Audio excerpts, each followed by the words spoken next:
थांनाय 1 नबेम्बराव जानाय जाथाय हाग्रानिफ्राय दंफां लाबोदों होनना नारा नाथा जुजिनायखौ लाना बिफाननि गोख्रों नोजोर होनायजों चिरां जिल्ला खुंथायनि बानजायनायाव चिरां जिल्ला रुनिकाटा फरेस्ट रेन्जनि सिङाव थानाय भारत भुटान सीमा ओनसोलाव आयेन बेरेखा हाग्रा सिफायनाय दंफां दानना हाग्रा फोजोबस्रांनायखौ नायबिजिरनाया जागायबाय।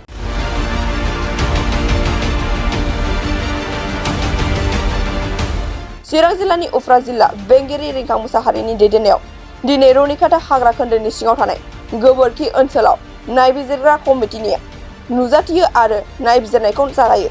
এইটো আমি উপায়ুক্ত ছাৰে আমাক ইনভেষ্টিগেশ্যন কৰিব দিছে, এনকুৱাৰী এটা কৰিব দিছে। তাত কোন দোষী নহয় সেইটো ওলাই পৰিব। এতিয়া আমি ষ্টাৰ্ট কৰিলোহে, মানে ইয়াৰ পৰা মানুহ যাব, ষ্টেটমেণ্ট ল'ব যোনে বন্ধ কৰাইছিল আৰু তাৰ মামত কোন ইনভল্ভ আছে এইবিলাক গোটেই ওলাই পৰিব আফটাৰ মানে এনকুৱাৰী। জংঘলতো মানে খালিয়ে দেখা পাইছোঁ, মেক্সিমাম খালি দেখা পাইছোঁ। এতিয়া এনকুৱাৰী কৰাৰ পিছতহে গোটেই বস্তুটো ফুটি উঠিব। আৰম্ভ হৈছে, পাব নিশ্চয় ৰিজাল্টও পাব ইয়াৰে। এতিয়া মানুহ কোনে কি কৈছে কি কোৱা নাই সেইটো মই নাজানো। যদি এনকুৱাৰী যেতিয়া হ'ব, প্ৰপাৰ এনকুৱাৰী হ'লে গোটেই ওলাই পৰিব ইয়াত। এইটো এনকুৱাৰীটো হৈ লওক, তেতিয়া গম পাব আপোনালোকে, তেতিয়া জনাম, হ'ব।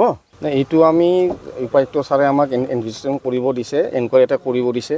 তাত কোন দোষী নহয় সেইটো ওলাই পৰিব। এতিয়া আমি ষ্টাৰ্ট কৰিলোহে, মানে ইয়াৰ পৰা মানুহ যাব, ষ্টেটমেণ্ট ল'ব যোনে বন্ধ কৰাইছিল আৰু তাৰ মামত কোন ইনভল্ভ আছে এইবিলাক গোটেই ওলাই পৰিব আফটাৰ মানে এনকুৱাৰী।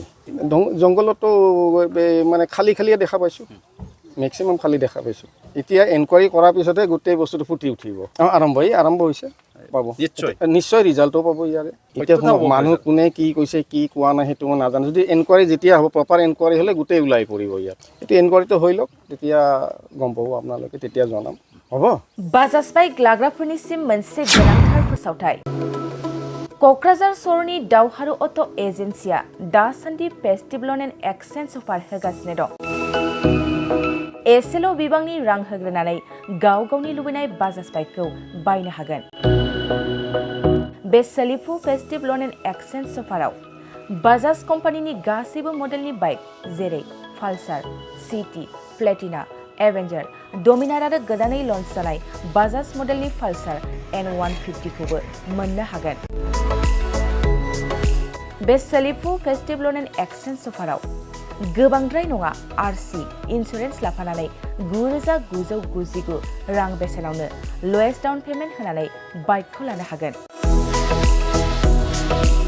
नोंथांमोना क'क्राझार सहरनि दावहारु अट' एजेन्सिजों लोगोसेनो कारिगाव फेस्टिभ आउटलेट, दतमा फेस्टिभ आउटलेट आरो बडगाव फेस्टिभ आउटलेट ब्रान्च श'रुमावबो होबाय थानाय फेस्टिभेल एन्ड एक्सचेन्ज अफाराव फैनानैबो लानो हागोन। मोजांसिन बाथ्राया बेसोबावदि दावहारु अट' एजेन्सि श'रुमनिफ्राय बाइक बायग्राफोरनो 5 लिटार पेट्रल आरो गंनै हेलमेटबो फ्रि एसुवेर्ड गिफ्ट महरै हरनाय जागोन। अब्ला दानो बुकिं खालाम 6000399187 नङाब्ला 8822018193 जानबुं अनजिमायाव।